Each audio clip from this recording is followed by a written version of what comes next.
Hey guys. Okay, so wine time. There's the wine.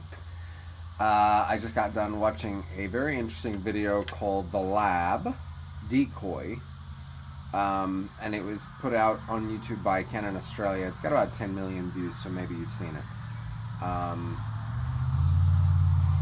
And the premise of the video is that one actor goes in to the same set in the same clothes, and he is given to 6 different photographers, and these photographers are all told a different story about this person. So and the actor acts, the part.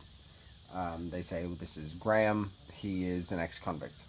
Or they say, this is Graham, he is a fisherman. Or they say, this is Graham, he's a self-made millionaire. Or this is Graham, he is a recovering alcoholic. Or this is Graham, on and on. A number of different scenarios.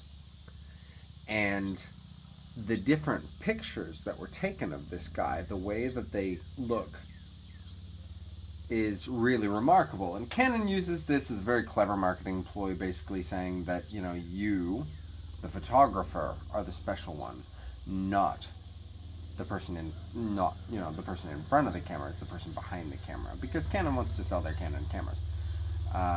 And that's great. I've got a Canon camera.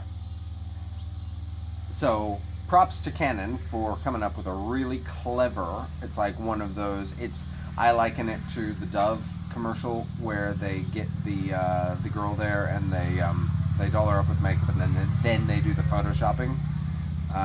It's very, very clever. Okay? But I saw it as a real commentary on how everything in life is perspective.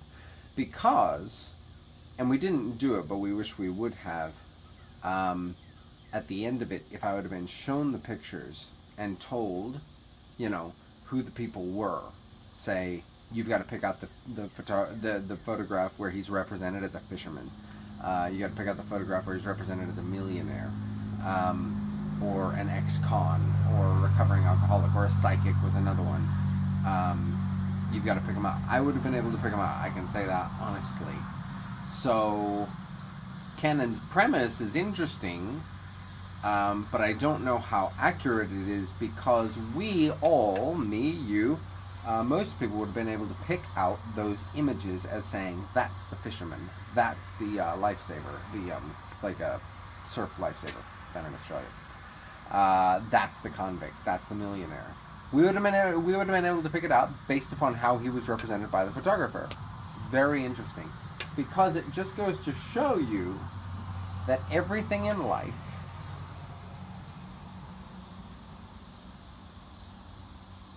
is perspective.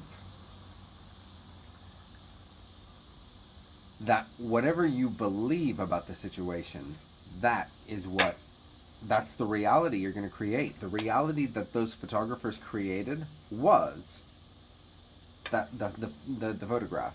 The photograph was the reality. It was the representation of what they believed reality to be. And that is really interesting. Because like I said, I could have picked out the photos if I hadn't have known. My son could have picked out the photos. My wife could have picked out the photos. I'm sure you could have picked out the photos. So, I saw it as a real commentary on life being all about perspective. Perspective on what you believe reality to be. And that is what you will represent to yourself. And it's what you will represent in what you produce. These photographers produced whatever they believed to be the case. That is incredible. If you can think about it like that, then you can look at life and say, oh, maybe everything is perspective. Maybe everything is what I choose to believe about something. Because they chose it. Each one of those people, and here's the funny part, they could have brought Graham in. I don't know if his name is Graham. Whatever. They brought Graham in, and the guy said, this is Graham, he's a fisherman. The photographer had the option to believe it, just like what Einstein said. He said, the most important decision that any of us can ever make in our lives is whether or not we live in a hostile or a friendly environment. But what he said was it was a choice. It was a decision. So this guy, the photographer, could have said, no, I hear what you're saying, but I'm going to choose to believe that instead of being a fisherman, he's an ex-convict, and he would have represented him that way instead of fisherman way. If he believed, no matter what he'd been told in reality, if he believed that he was an ex-con as opposed to a fisherman, then he would have represented him in much the same way as the person who was told that he was an ex-con. Do you see where I'm going with this? It's all a matter of what you decide to believe about life, and that being how you are going to represent reality, not only to yourself, but to other people. That is huge. It's huge. Like, I'm looking at a beautiful car right now, sitting over there. I love this car. It's a Buick. What is it? It's not an Escape. Escort. No. Buick something, like a small SUV. I love it. All leather interior. Beautiful. Amazing. And I had my eye on Buick for a long time. I really like the car company Buick. Because it's, you know, it's a bit more mature. It's a bit more my style. Jet black. It's jet black, tinted windows. So I got the Buick, I got the luxury interior and stuff like that. And my wife, she got the black part, you know. Here's the thing. Neither one of us asked for that car. We were getting an economy car because we were living out in the country. We're here in Perry, Kansas, living out in the country. What do we need a luxury SUV for? We don't. We don't.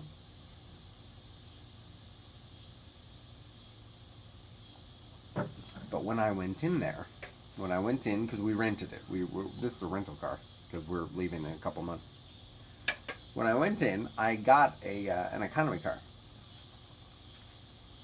And I went into it believing that I was going to get an upgrade. I went into I was on the phone. I was haggling with this guy. I'm like, come on, give me an upgrade. This is what I want. I want an upgrade. Just because it's fun to haggle sometimes. So I want an upgrade. So I haggled for an upgrade. Got an upgrade. No big deal. Okay. Actually, it was a big deal. This kid, the guy on the phone was really funny. And he really, like, he was into the pushback. He was a cool kid. But then they transferred my order to another place, which is a little bit closer to me, another location, which is a little bit closer to me, and I went over there. And I went in expecting to get an upgrade again. And I went in, and there was a guy there, and I'm like, no, I'd rather a girl. I would rather deal with a girl. And so I got put with a girl. He had something come up. He had something he had to take care of, so we got the girl. Lovely girl, pretty girl. Name was Grace. And my son was there with me, and he started chatting with her, and just being totally charming. And we went out. She's like, let's go see what car we got for you, because at that time nobody knows what kind of car they get you. It's just, you know, when you walk out into the garage, it's like, which car are we going to give you? Which car, you know, meets the recommended criteria for whatever it was that you ordered, right? And she said, and this is where it gets interesting, she said, well, that's the car that we should be giving you, except corporate put a hold on that specific car. They said we cannot get rid of that car. So that's weird. So I'm going to have to do a little bit of digging. And sitting right, and it was tucked against the wall, sitting right in the middle of the floor was this car. This black Buick, what the hell car is that? I can't remember. Anyway. I said, I'll take that one. I like Buicks. It's right in the middle. I'll take that one. She said, okay, well, let me see what I can do. You know, kind of, oh, isn't that interesting? You want the luxury car? And she came back out and she said, well, I shouldn't, but I really, really like you guys, so I'm going to give you that car. All a matter of perspective. I went in believing I was going to get upgraded. I got on the phone believing I was going to get upgraded, and I went in believing I was going to get upgraded. So I got 2 upgrades based upon my belief about the situation. So now I could be sitting here thinking, and here's the thing, it's not just my belief going into it then, it's now my belief right now.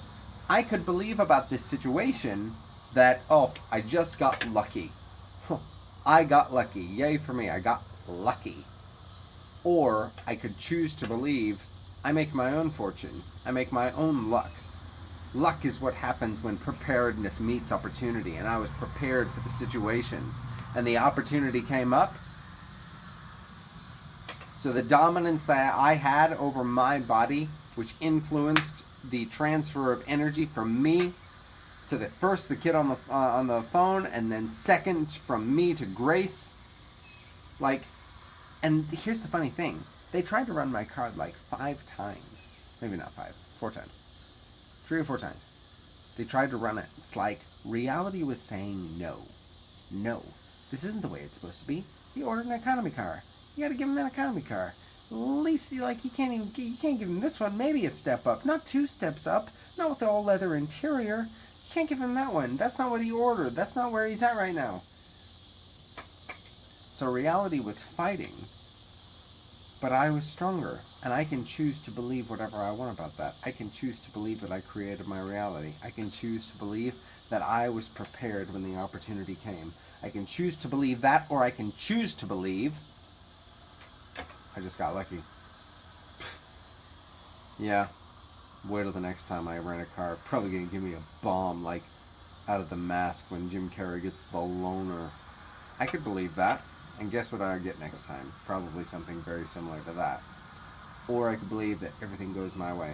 I could believe that no matter what I do, I find a way to dodge and weave and shift so that the advantage is always mine. I could believe that.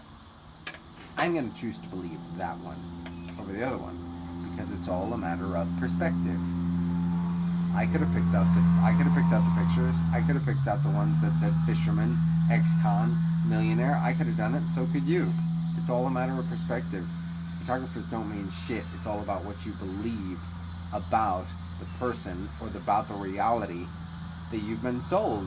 Are you going to believe it? Are you going to believe what reality tells you, that you deserve an economy car because that's the one you ordered? Or are you going to choose to believe, no, you know what? Rules get bent all the time. Rules get broken all the time. I'll take the Buick sitting in the middle of the garage with the all leather interior that's all jet black with tinted windows because I know my wife will love it. Plus it's a Buick and I really like Buick. It's really, really comfortable to drive.